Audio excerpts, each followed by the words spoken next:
Good afternoon everyone and welcome to PRONI for the inaugural D.A. Chart annual seminar on maps. As Janet mentioned, I'm Michael Willis. I'm the Director of PRONI, the Public Record Office of Northern Ireland, which it's more usually called PRONI. I also perform the role of Deputy Keeper of the Records as set out in the 1923 Public Records Act, an interesting document which, despite being nearly 100 years old, is still very relevant today. D.A. Chart was PRONI's first Deputy Keeper of the Records, but more of that later on.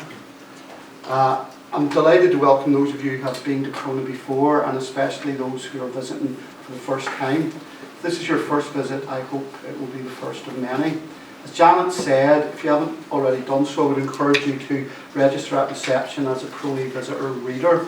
Registration is free of charge and will last for 10 years. Also, please check out if you're on social media or Facebook page. We also have a website. And as Janet said, if you leave your contact details with us, we'd be glad to send you our monthly e-zine, the PRONI Express, which is full of lots of interesting things about what we get up to here in PRONI. I'd like to begin by saying a few brief words about the purpose of PRONI. PRONI is the National Archive for Northern Ireland, and PRONI's vision is protecting and providing archives for all, and derives from the 1923 Act, the legislation which underpins our work. This Act commits and requires PRONI to identify, preserve and make available our unique archival heritage.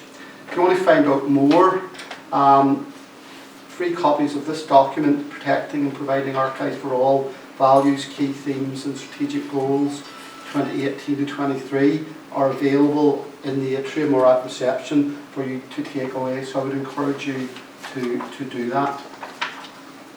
You may also not be aware that PRONI is part of the Northern Ireland Civil Service and belongs to the Engaged Communities Group within the Department for Communities, DFC. DFC is the largest Northern Irish civil service department with nearly 8,500 staff. PRONI, depending on who you talk to, has a complement of approximately 70 staff. Engaged Communities Group, one of 4 groups within the department, has responsibility for sports, arts, historic environment, libraries, museums, Indigenous languages, and of course the archives and records which PRONI cares for. Very wide remit for ECG, I'm sure you will agree. PRONI cares for around 3 million official and privately deposited records, which I'm told would stretch to 30 miles, 54 kilometres, if they were laid out in a line. I'm not sure who it was that worked that out, but I presume they knew what they were doing. Our records and collections are drawn from a wide range of official and private sources, including those of organisations and individuals. Of particular relevance for us today is the fact that PRONI also cares for a wide range of approximately 70,000 maps. So what about PRONI's beginnings? I think it's fair to say that PRONI was born out of the ashes of the Public Record Office of Ireland, which was destroyed by fire in Dublin in 1922 and the subsequent partition of the island. In 1923, the Stormont Parliament established the Public Record Office of Northern Ireland under the Public Records Act, which we mentioned before. From the beginning, PRONI, under the leadership of Dr Chart, focused on bringing in private archives that would plug some of the gaps in the archival record caused by the Dublin fire. Interestingly, the search for archives and records extended beyond Northern Ireland, with the first documents received by PRONI being 2 estate maps of Cookstown in County Tyrone, given by a Dublin firm of solicitors. As I said, the driving force behind the new Archive and Record Office was PRONI's first Deputy Keeper of the Records, Dr D.A. Alfred Chart, who had previously worked in the Public Record Office in Ireland. The photo shows what an elegant and well-dressed person David Chart was. We will all have our own views about whether a similar dress code should be required of the Deputy Keeper of the Records today. I'm not too sure about that. The leadership provided by Chart in his role as PRONI's first Deputy Keeper of the Records, was instrumental in setting the vision and direction for the fledgling PRONI. From personal experience, Chart knew well what had been lost in the 1922 fire. Leading PRONI from 1923 until 1948, Chart expanded PRONI's archives by encouraging the donation of many important collections of landed estate records, and for our purposes today, including most importantly maps and plans, and encouraged links with map libraries across Britain and Ireland. Chart's vision and leadership was instrumental in setting PRONI's direction and arguably still influences PRONI today. Jumping forward nearly 100 years, it is fitting that PRONI is working in close partnership with Trinity College Dublin, the National Archives in Dublin, the National Archives in Kew, and the Irish Manuscripts Commission on the Beyond 2022 project, which is attempting to virtually recreate the contents of the 1922 Public Record Office of Ireland, which is no easy task at all, but a very challenging one.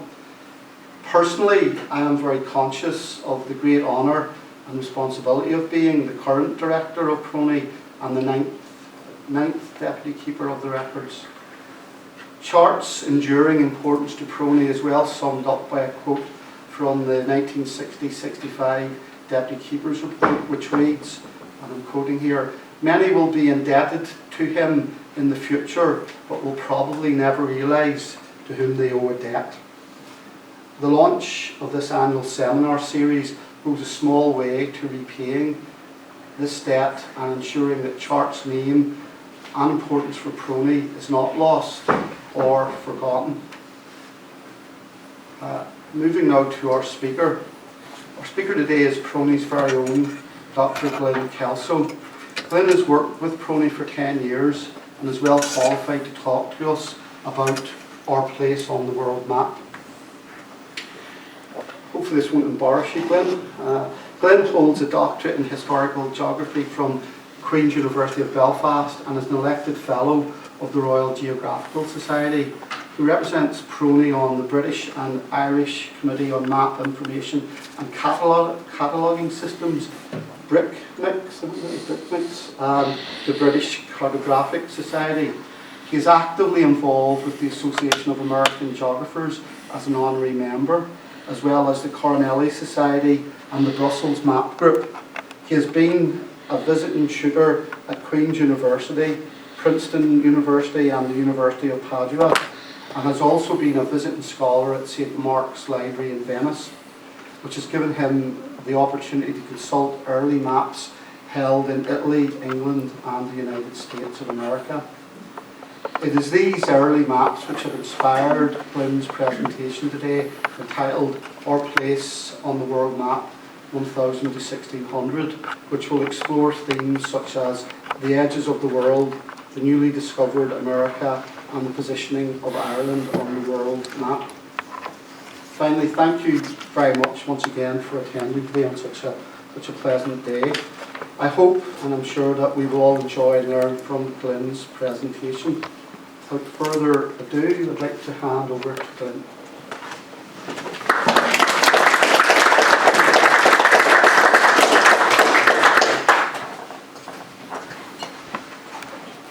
Thank you very much, Michael, and good afternoon, everyone. Brilliant to see so many map enthusiasts in one room in Belfast. We should lock the doors. And indeed, if I speak too long, security will come through this door and drag me off. So don't be put off by that. The event will just be over. So I'm going to give a few observations, and then I'd be keen for you to look at a map on your desk and try and interpret it. Of course, you never have to use the interpretive ideas that I have. That's why you're here, so I can listen how you read this map specifically. And you can take, of course, those papers home with you and continue your investigation. I've also left a list of the maps I'm going to refer to, so you don't have to take notes or anything on where they are or what they are and their dates. And I'll try and keep to time. We're running over a little, but I'll try and keep to time. And it's more the maps speaking for themselves as this part. of the presentation. So like any person standing in a landscape, I can never be too sure what may lie beyond the horizon. Yet people in the past have always searched for new routes, passages over land and sea, to visualise the world, where it ended and what might be performed there. The steps taken by the first map makers to visualise beyond the scene in front of them has transformed our perception of the world. Once the known world was drawn flat on a map, we have sought explanations for those points indicated by the imaginary lines that crisscross its surface. A map is both a drawing and a bearing, and is one of the oldest forms of human communication. As a miniature of the world around us, a map can act as a record of rule, political aspiration, economic success or colonial achievement. They also convey a religious view, a sense of belonging, and a desire for progress. A map is therefore never neutral, like those who decipher them, and none of us are neutral when looking at the map. I'd like to take 2 very short minutes, but I would like you to set your image in front of you if you're not opposed to that. It's your concept of the world that you have in front of you, and of course on the screen will be other people's concept of the world. But when seeking the purpose of historical maps, I believe, personally, we must distance ourselves from the meaning of maps today. To do this, we may have to step back from their detail and look at them as a whole, as a world view in full sight. And it's a tendency for us actually to search for the little details, but I prefer to step back and search for the codes that perform their message, because they have a wider message. I'd like to introduce this afternoon 3 themes which I use when looking at an historical map to unlock the worldview encoded in its design. So if nothing else, these are the 3 that you should note down. First, I examine the map for any abstraction by looking at the edges, its centre and general shape.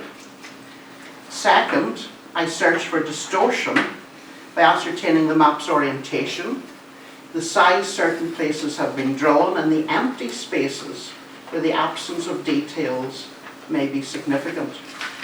And finally, I look at each map as a performance or a theatre of the world to unlock how and where a map was originally displayed, the audience it was created to influence, and the symbolic messages staged by the map maker.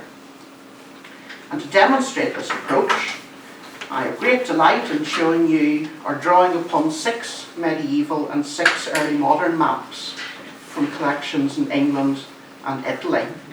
To introduce my observations, and then for you to maybe apply those observations to the PRONI map in front of you, a map of Ireland dating to 1567. So, because there's 12 maps, that explains the 6 p.m. finish. The first map is called Mappa Mundi, or Map of the World, dating to the beginning of the 11th century. And it's in a beautiful library in Florence, in San Marco. And the reference is 190 folio 74. Okay, so it's listed on your page. You don't need to note these down. So this is the first map. And my observations are as follows. This map's known as a TO, or Tertium Orbis, and was introduced by Isidore Seville, who was the first Christian author to write a compilation of all available knowledge, and that was known as a Summa. His major work was a combined dictionary and encyclopedia in 20 volumes, which was produced for a monastic scholar. Book 14 of the 20 covers the earth and its regions. For Isidore, the universe and its natural phenomena were an expression of God's divine order and of sacred geometry. He was one of the first Christian scholars to describe the world as divided into 3 parts, one of which is called Asia, the second Europe, and the third Africa. This particular version of the TO map includes 8 names and provides measurements for the 3 parts of the known world. So at the top you have Asia, on the left Europe, and on the right Africa. The worldview is orientated with east at the top, so it's not like what we perceive today. And basically, with that at the top, it encouraged the viewer to look towards the Orient in the east, the act of which gives us the term orientation. The O, which is the vast O on the outer, represents a vast ocean that encircled the known world. The outer red line represents a wall of fire at the edge of that world, which was the limits of access to the earthly delights of Eden. The Mediterranean is conceived as the leg of the T, so that's the T stretching right across the O, which makes it a TO map, with the Tigris on the northern end and the River Nile on the southern end to form the T itself. Mountains, which are on the far left, mountains are depicted in the extreme north, and these were often perceived as a symbol of evil.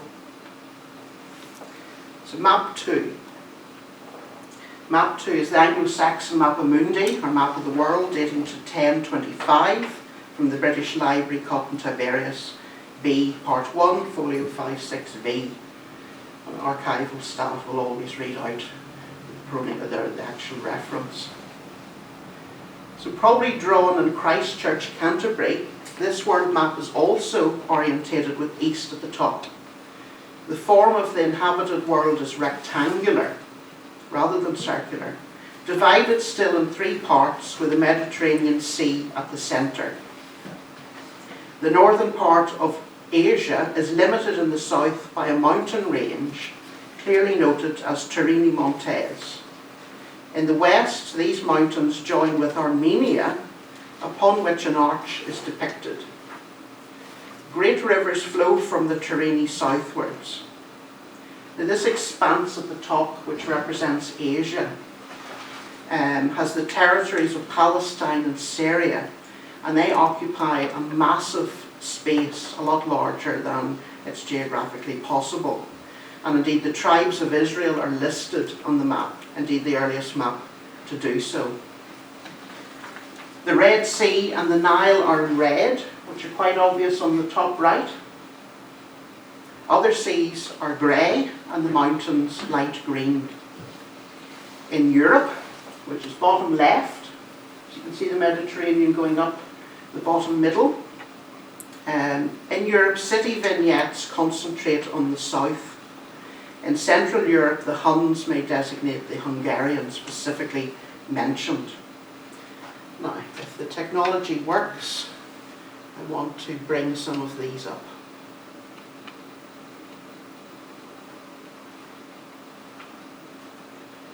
So here we are with the British Isles in southern Europe.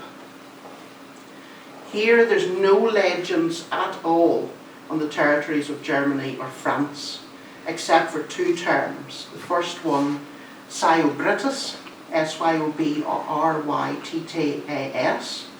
which denotes the Germanic tribes as southern Britons, and Sluzvik, or the Slavs. The map is the earliest to denote the Scandinavian peninsula, although as you can see there, it is rather small, very small indeed. The map appears in a medieval copy of classical work on geography from Roman and Greek times. It was not intended purely as an illustration. It contains material from many sources, indeed including the most up-to-date, so it was bringing up to date the classical knowledge of that time. It represents the popularity of an individual called Albo of Fleury, who died in 1004, and he spent 2 years in England as the Abbot of Ramsey. And I believe this is why the details of the British Isles of Britain and Ireland are relatively accurate due to this local knowledge. Indeed, London and Winchester have a Pacific point on the map, and indeed Ireland is there, slightly distorted in orientation, but it's there noted here at the bottom, Hibernia, the Roman term denoted as the Isle of Winter or hibernation. And the weather's quite nice today. But they believed it to be forever winter. And for the very first time, Armagh is marked on this map of 1025.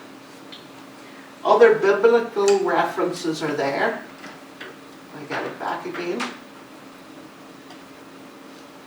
Biblical references such as Noah's Ark, if you can see that anywhere, off to the right.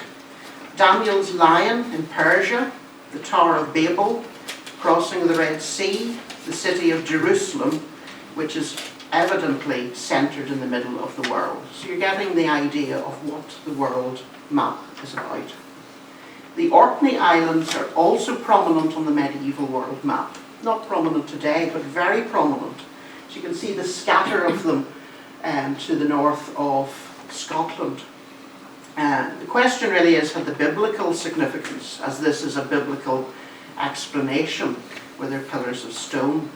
Indeed, the name Orcades is often accompanied with the word Yule, meaning pagan, or the edge of the world, to where Christianity must spread.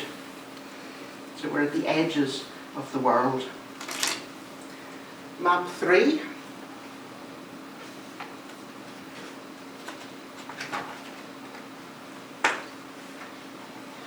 Map 3 is the Sawley map from Imago Mundi by an individual called Augusto of Durham, dating to 1190, Corpus Christi College, Cambridge, MS 66. It performs an encyclopedic function, again totally different. It's accumulated knowledge from the Bible, Greek legends, Alexandrian adventure tales, and ancient cosmologies. The methods used by the cartographer to tie a place consistently to one location and determine an act or a degree of precision is ignored completely. It's not precise at all. It wasn't the story of map making in the medieval period to be scientifically precise. And indeed the information is from many, many sources. The limitations imposed on this is indeed the limitations of you drawing your own map. Square format of the page, a lot of information to fit in a small space, and that really modifies the world view on the flat surface. But in my view, this map is more to do with centrality and remoteness. The Mediterranean Sea, outlined in green, is in the middle like the TO maps, and at the centre is Jerusalem, while Ireland is at the very bottom corner.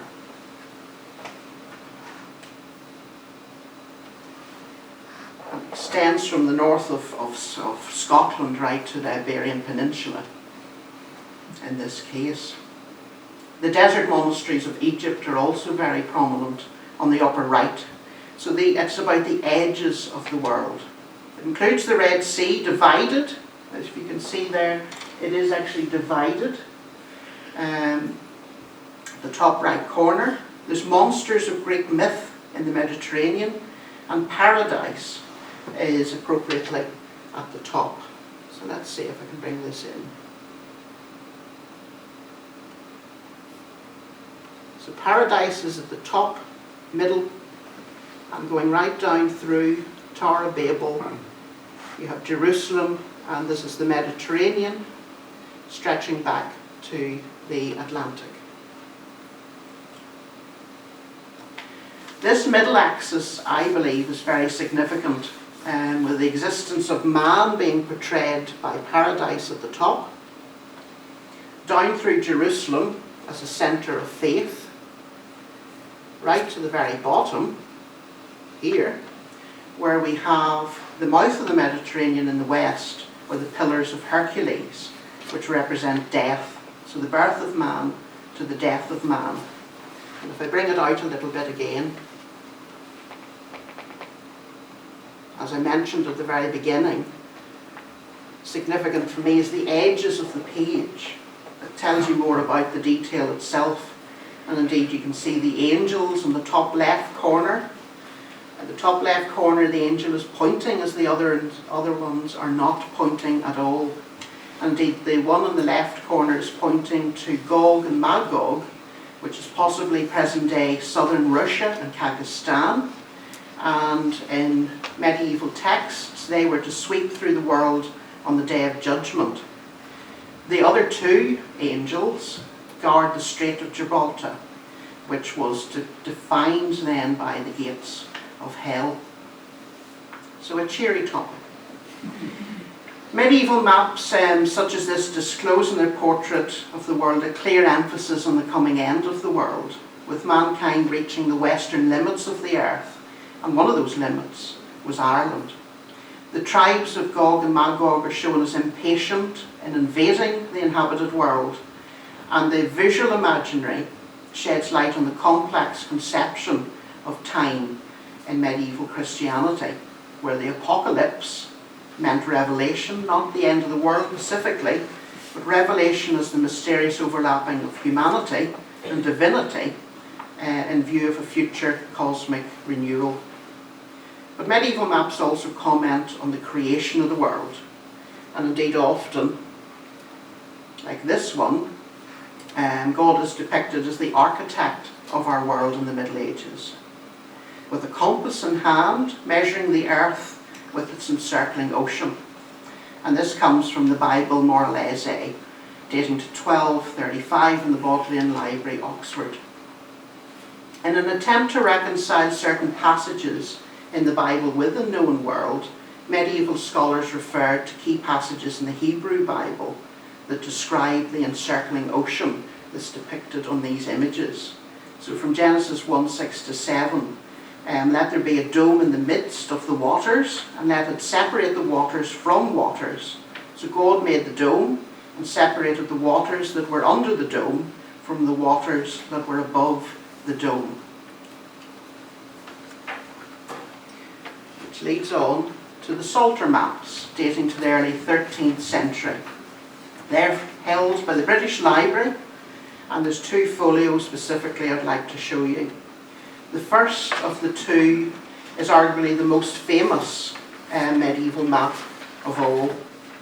It's very small indeed. It's 95 millimeters in length. Although it's very small, it's extremely detailed, depicting Christ towering over the world, flanked on either side, again by two angels. In spite of the significant expansion of information since the TO model, which I'd shown you first, the world is still, these years longer, encircled by an ocean. In the east, a double-ringed band separates the profane world from the sacred garden of paradise, which you can see at the top, with Adam and Eve looking through that profane symbol. Along the southern coast of Africa, which is very significant, on the bottom right, you see a line of monsters, or a gallery of monsters, and they're known as the antipode. So the distance between God and earth is emphasized as God holding an orb. So you can see the orb in his left hand, on the right, us looking at the image. And indeed the orb itself comes from the world map. Okay? And a miniature of the TO motif, or the world, in his left hand, blessing it with his right. A similar double-ringed marker, let's get in a little bit, as you can see in the middle here, encircled Jerusalem, which is shown as the centre of the world, in which everything oscillates around. And indeed, if we go up right to the top again, this circular motif is around Christ's head as a halo. And indeed the halo within Christian iconography comes from the encircling ocean on a map. And it represents the purity of the sweet waters that encircle the ocean. So the waters of the universe within which the earth was said by the Bible to be contained were a matter of speculation. And some of the Latin texts on their perception of water, I have to read from some of them, so you don't have to listen my words. Ambrose suggested that they were intended to cool the axis of the universe overheated by a perpetual rotation. Others argue that it intended to screen the Earth from the fiery heat generated by the stars and sun. And another medieval geographer extolled the virtue of water, and I have to read this out, it's quite nice language. The element of water rules over all the rest, for water tempers the sky, makes the earth fertile, gives body to the air with its exaltation, ascends to the heights, and claims the sky for itself. Indeed, what is more amazing than water standing in the sky? And it is not enough that it reaches such a height, but it snatches a school of fish with it, and when poured out, becomes the cause of all growing things on earth. It brings forth fruits and trees, produces shrubs and grasses, cleans away filth, washes away sins, and provides drink for all living creatures. On the verso of this map is another lesser known one, so it's always good in an archive to turn the page, because on the back of the page is this. It's folio 9V, and here Christ embraces the circle of the inhabited world and tramples 2 dragons at the bottom. He again is surrounded by 4 angels, and the world incorporates 140 place names, listed in geographical order like a Roman itinerary as they marched across the 3 parts, or the 3 continents of the known world. Almania, or Germanic regions of the east, Dacia, which is Romania, Saxony, which is Germanic, Gothia, which is part of Italy, southern Russia, Ukraine, Valdalia, which is Germanic again, Bulgaria, the Balkans, Kosovo, Panovia, which is Italy, Gallia, which is France, part of Italy and Belgium, and the city of Belgies are all listed. But I have to go into one detail because I know time is short.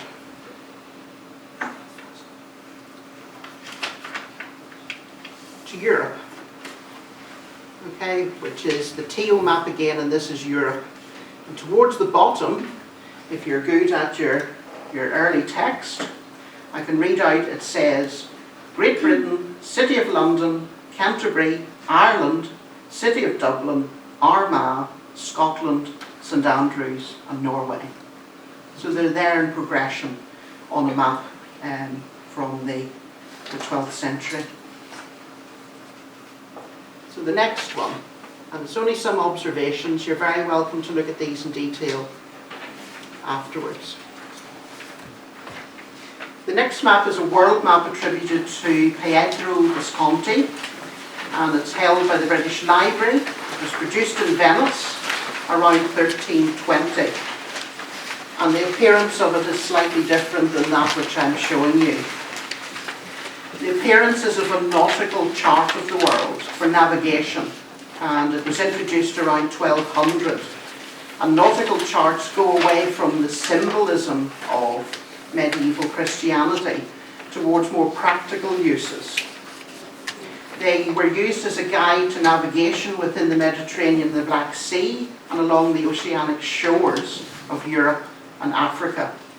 And they portray the coastlines with accuracy, together with the names of major ports and prominent coastal features. Inland was not important at all to such a world map.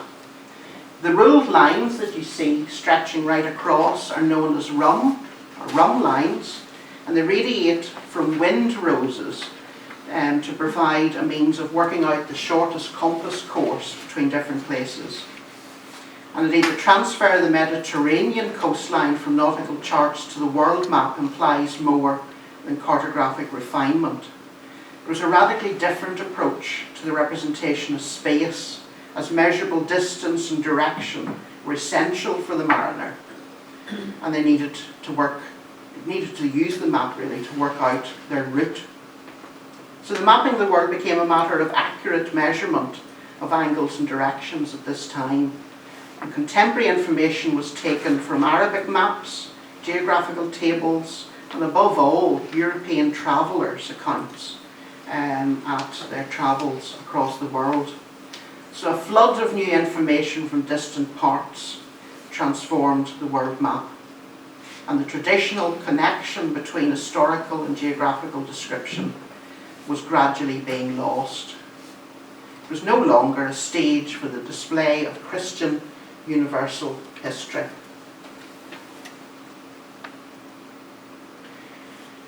The next one I'll refer to quickly is Claudius Ptolemy's projection of 1475, again found in Florence, and an impressive image.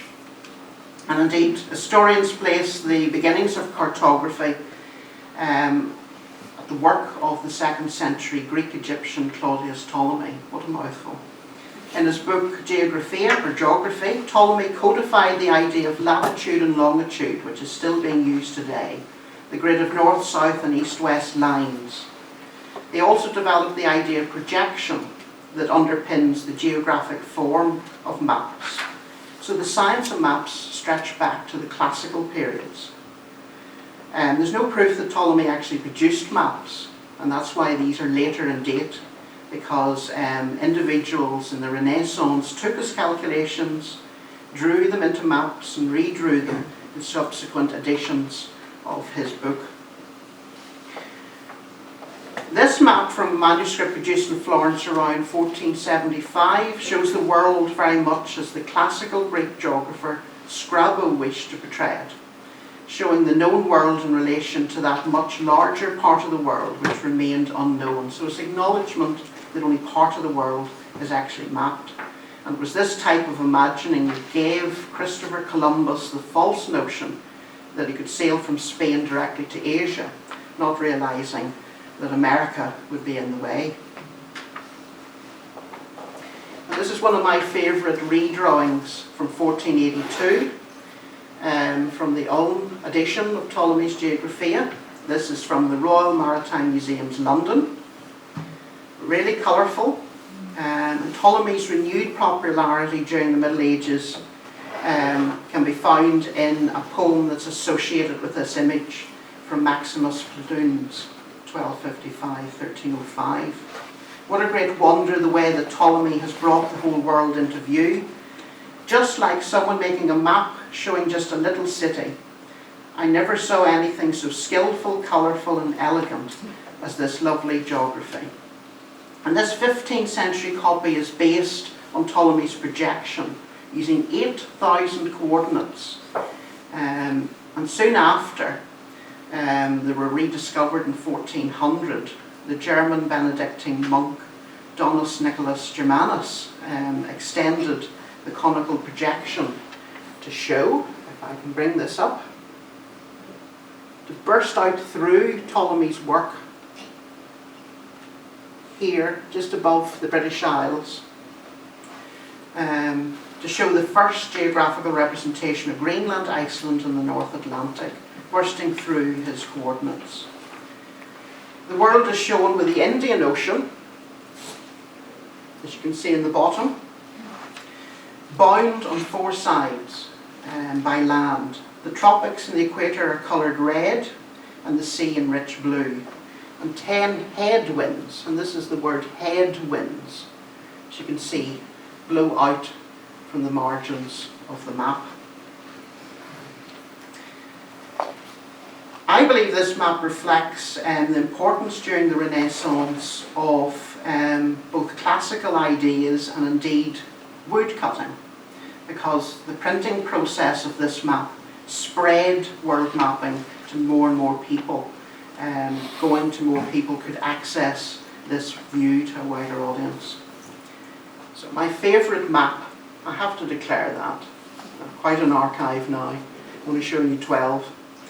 But my favourite map is the Catino map, Carta del Catino, 1502, from Modena in Italy.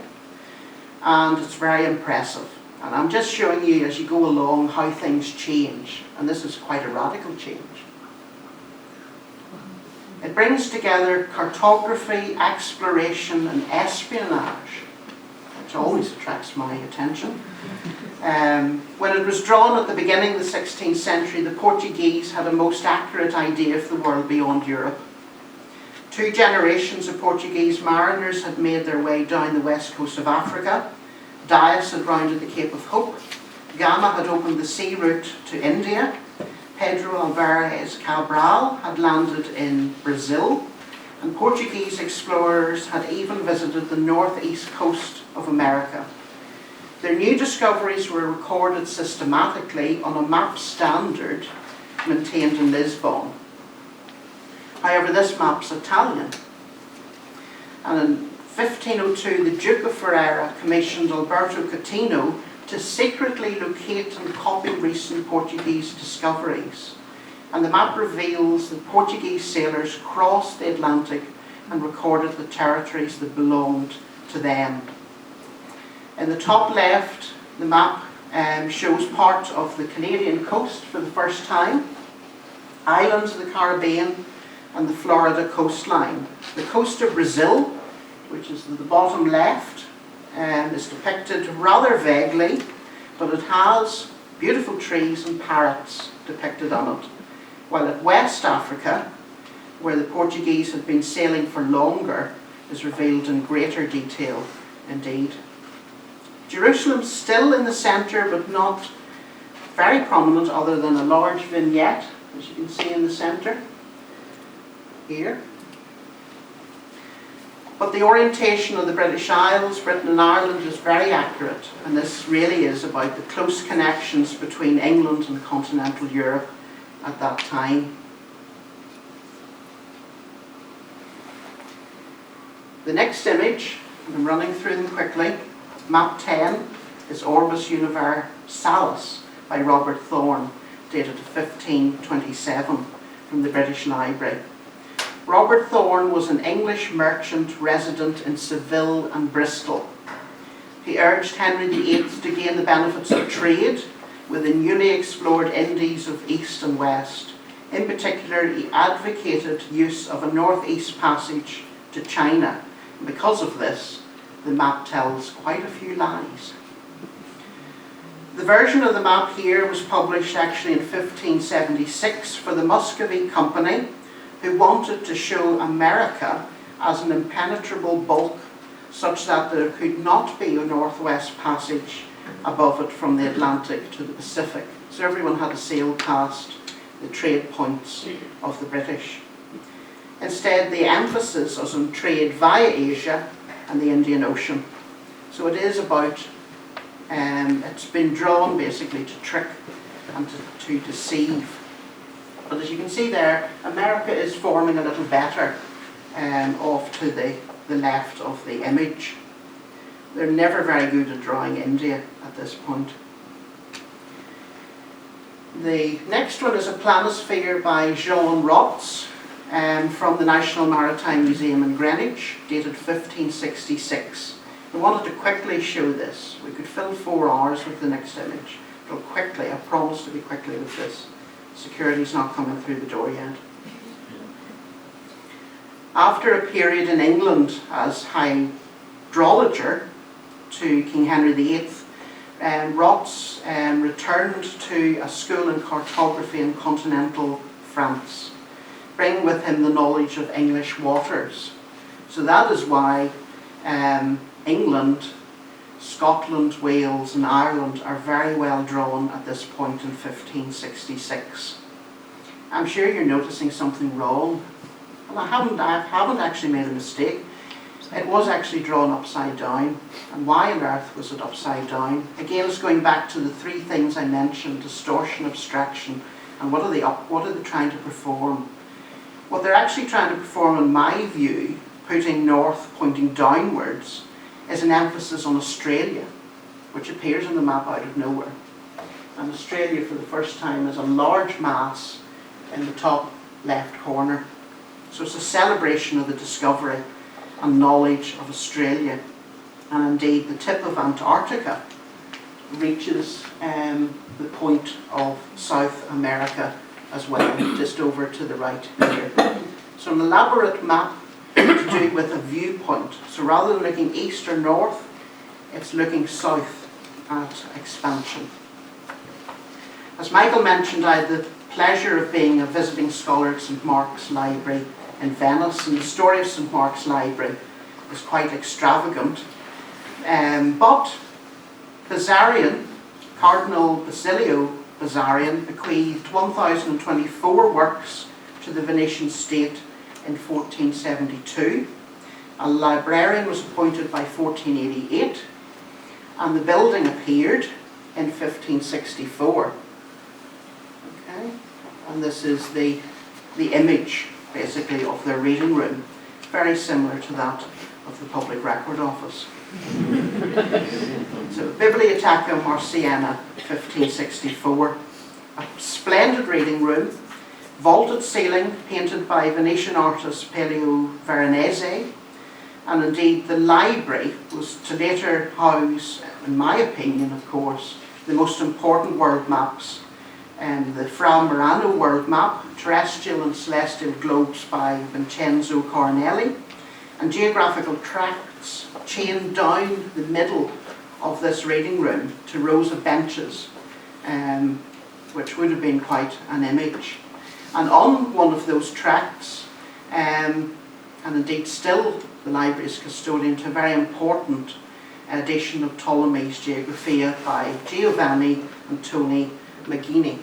And here we are here. And we'll bring this up to the actual image. So this is becoming more and more familiar with what you have drawn on your table. 1596, this lady, yes, it's exactly the same. The 16th century map of the world clearly shows a northwest passage, as you can see, North America, but there's several mythical islands that are still there. Below Ireland is another island called Irlanta. No one has found that one yet. And then there's Frieslanta, okay, in the actual Atlantic Ocean. But it accompanied text, as you did see a moment ago, of navigational textbooks of Nunio and instructions to help sailors navigate from place to place. And during the Renaissance period into the modern, the world map became more and more distant from the Christian symbolism and Catholicity portrayed by the medieval cartographer at the beginning of this talk. So this change in symbolism from religion to science places the Maggini map at the conception of modern mapping. So I'd like now, in conclusion, before we look at the other map, to bring some of the ideas explored this afternoon together. Maps of the world are rarely about the physical world around us. Even today, they reveal more about various ways of seeing the world, controlling knowledge, and symbolizing the views of the mapmaker, their patron and their intended audience. They are representations of our ancestors' imagination and learning, of the way they perceived and wanted to be perceived, and of course this will have changed over time. Maps of the world have also been used to depict empty space as much as important place. Due to this fact, they're abstract as they distort the physical world to represent and support the ideas prioritized in their creation. So the systematic maps of the Middle Ages, the first 6, represent a trinity of space in the 3 continents of the world, which indeed is an abstraction of biblical teaching on the sons of Noah. Messages on both the beginning and the end of the world, on the centrality of Jerusalem and on the holy power of the sweet waters that encircle the earth, enforce the Christian symbolism inherent in medieval mapping. The early modern maps, the last 6 that I've shown you, replaces this idea with a reformist's endeavour. With a European desire to explore and discover new places, maps were altered with new orientation and centrality, where both the north-south and west-east orientation gained equal focus, and the northwestern parts of Europe, including Germany, Holland and Britain, gained a central focus.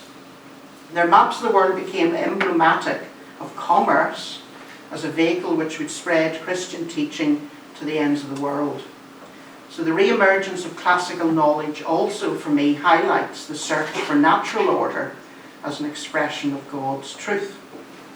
Most of all, for me, maps of the world were created for a changing audience.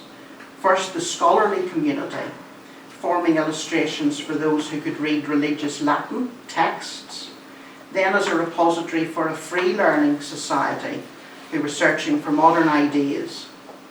So the world map, therefore, has always created a spectacle to perform the power and influence of knowledge held by the actors who understood their performance.